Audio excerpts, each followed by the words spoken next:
Tidak ada satu kata pun dalam Undang-Undang Nomor 10 Tahun 2016 itu yang mengatur tentang cara menemukan siapa yang akan jadi pejabat. Bagaimana pula mereka itu diproses untuk diangkat menjadi pejabat.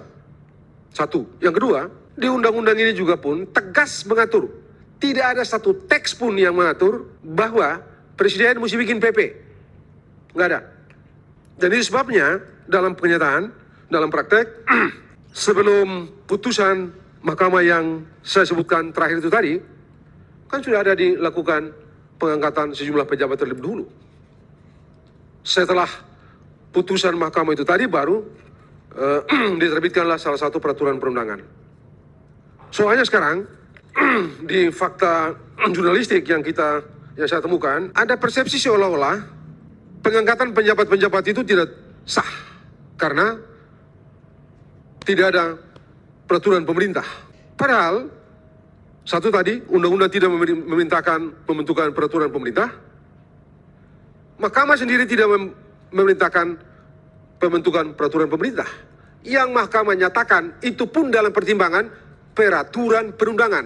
Jadi sejak kapan peraturan perundangan itu sama dengan atau hanya menunjuk peraturan pemerintah? Konsekuensinya, saya berpendapat secara hukum sah presiden misalnya terbitkan PP misalnya, kalau dia mau, atau Perpres.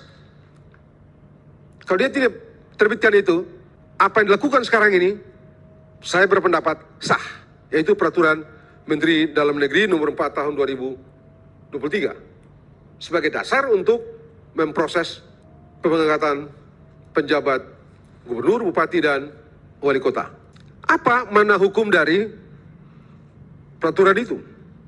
Saya menyatakan, saya berpendapat bahwa kalau saja ikut teks undang-undang, maka presiden bisa menggunakan, saya cukup percaya, yang mulia faham, bisa menggunakan diskresi presiden.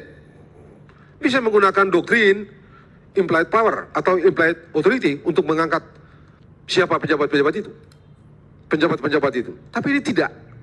Dibentuklah peraturan Menteri Dalam Negeri nomor 4 tahun 2003, di situ diatur bagaimana cara menemukan calon penjabat-penjabat itu dan bagaimana cara memperoleh siapa yang paling terakhir untuk diangkat menjadi penjabat. Diusulkan oleh DPRD atau diusulkan juga oleh Menteri Dalam Negeri. 3, dirapatkan dengan instansi yang terkait yang ditunjuk dalam pasal 3 PP 4 2023 itu. Dan setelah itu dibawa ke presiden baru di SK-kan. Bagi saya itu valid. Kalau kita mau keluar ke politiknya, legitim. Sementara saya sendiri berpendapat sesuatu yang valid dengan sendirinya legitim. Valid itu konsep hukum, legitim itu konsep politik.